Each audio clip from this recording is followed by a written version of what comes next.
देखिए 69,000 शिक्षक भर्ती आरक्षण घोटाले का मामला है और हम लोग पीड़ित अभ्यर्थी हैं। 4.5 साल से लगातार सड़कों पर हैं। हमारी जगह पे अवैध जनरलों को नौकरियां दे दी गई है। वो लगातार 60,000 की सैलरी लेकर के अपना जीवन जी रहे हैं। माननीय सिंगल बेंच में हमारा मामला गया। माननीय सिंगल बेंच ने मान लिया कि 69,000 शिक्षक भर्ती में आरक्षण घोटाला हुआ है। फिर मामला हमको वहाँ से भी नियुक्ति नहीं मिली जबकि मिल जानी चाहिए। मामला हमारा लखनऊ बेंच की डबल बेंच में गया।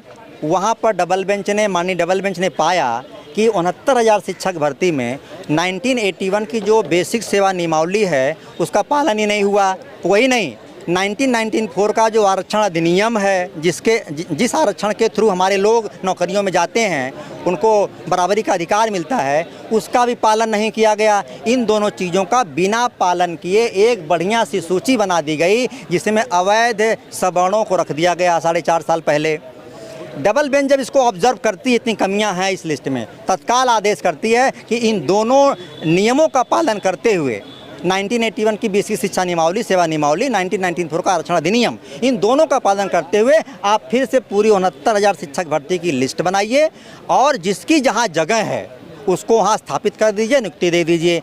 एक लाइन माननीय डबल बेंच ने और लिख दिया कि जो इससे प्रभावित हो रहे हैं, मतलब अगर मैं अपने टूटे फूटे शब्दों में कहूँ तो जो सवर्ण अवैध हैं उनको आप 1 साल का सत्र का लाभ देते हैं, उनको बाहर कर दीजिए। अब जो आदेश बाहर आता है डबल बेंच का, तो माननीय मुख्यमंत्री योगी आदित्यनाथ जी भी उस डबल बेंच के आदेश का सम्मान करते हैं और बाकायदे प्रेस नोट रिलीज करके कहते हैं कि हमें इस आदेश को मुझे मानना है और मुझे पिछड़े दलितों को नियुक्ति देनी है। आज हमारा आदेश आए 20 दिन हो चुका है। अब मैं आपके चैनल के माध्यम से पूछना चाहता हूं कि माननीय सिंगल बेंच का आदेश हमारे पक्ष में है, माननीय डबल बेंच का आदेश हमारे हाई कोर्ट का आदेश हमारे पक्ष में है, माननीय मुख्यमंत्री योगी आदित्यनाथ जी मान चुके हैं, उनके सरकार के सारे मंत्री विधायक सांसद मान चुके हैं, उनके जो एलआई पार्टी हैं अनुप्रिया दीदी मान चुकी हैं कि डबल बेंच का आदेश आया, हमको पालन करना है, पिछड़े दलितों के साथ न्याय हुआ है। केशव प्रसाद मौर्य डिप्टी सीएम जी तो हाथ फैला करके बिल्कुल स्वागत कर दिए कि भैया अब जा करके पिछड़े दलितों के साथ न्याय हुआ है, हम इनको नियुक्ति देंगे।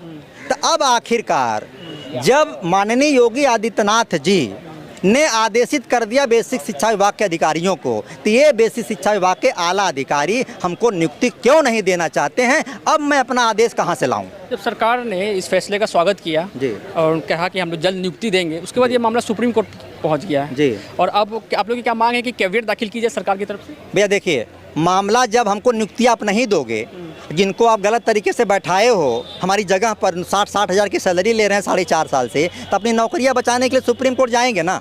लेकिन माननीय डबल बेंच ने कहा कि इनको उठा के फेंक दो, ये अवैध लोग हैं, इनको नहीं होना चाहिए। लेकिन माननीय मुख्यमंत्री जी, उनकी सरकार, बेसिक शिक्षा विभाग के आला अधिकारी उनको बचाने में लगे हैं। हम हाथ जोड़ के अनुरोध कर रहे हैं पूरे सिस्टम से, आप उनको बचा दो, लेकिन हमको नियुक्ति देने में लेट क्यों कर रहे हो?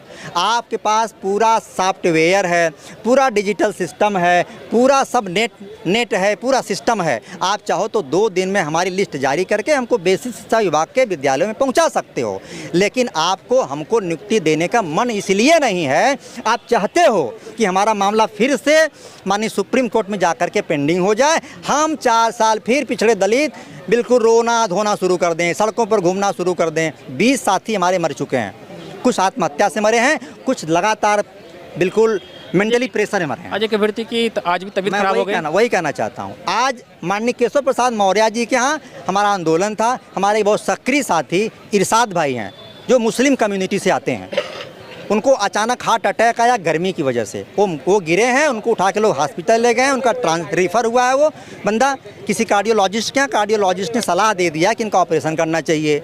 अब बताइए, अगर मेरे इरशाद भाई के साथ कुछ हो जाए, हमारे 20 साथी तो चले गए, वापस नहीं आ सकते, उसकी भी जिम्मेदार ये उत्तर प्रदेश की योगी आदित्यनाथ जिसकी सरकार है, बेसिक शिक्षा विभाग के आला अधिकारी हैं उसके जिम्मेदार। लेकिन अगर आज इरशाद भाई के साथ अगर खुदा न खास्ता कुछ हुआ, तो आपके चैनल के माध्यम से कहना चाहता हूं कि इसका जिम्मेदार मुख्यमंत्री योगी आदित्यनाथ जी की पूरी सरकार होगी, बेसिक शिक्षा विभाग के आला अधिकारी होंगे। इतना मानसिक रूप से प्रताड़ित कर चुके हैं ये कि हम लोग मरने के लिए मजबूर हैं, ये नियुक्ति नहीं देना चाहते हैं। आज आप लोग ने आवाज़ का घेराव किया, उसके बाद आप लोग को यहाँ वापस ला दिया गया, अब आगे क्या?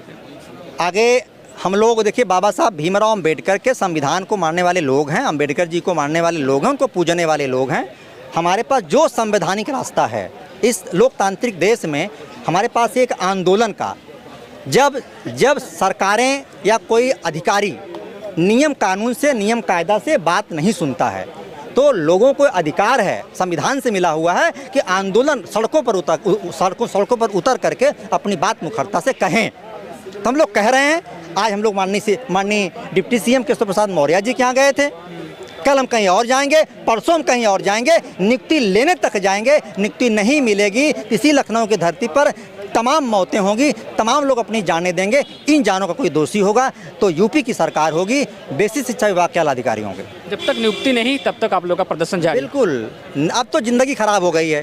4.5 साल हो गए। 4.5 साल में हमारे बहुत साथी ओवर एज हो चुके हैं, अपनी किसी सारी तैयारियों को बंद कर दिए हैं इस आशा में कि नियुक्ति कल मिलेगी, नियुक्ति जनवरी मिलेगी, फरवरी मिलेगी, मार्च मिलेगी। अरे भैया 4.5 साल हो गए। 4.5 साल अगर आप किसी को प्रताड़ित कर दोगे तो सब कुछ अपना लिखना पढ़ना भूल जाएगा, उम्र ज़्यादा हो जाएगी, नौकरी कहीं नहीं पाएगा। एक और एकमात्र विकल्प पिछड़े दलितों के पास यही है कि इस 69,000 शिक्षक भर्ती में संवैधानिक तरीके से नियुक्ति लेना, जिसमें माननीय डबल बेंच का आदेश है। अगर नहीं मिला, यहीं डटे रहेंगे, यहीं मरेंगे, यहीं जिएंगे।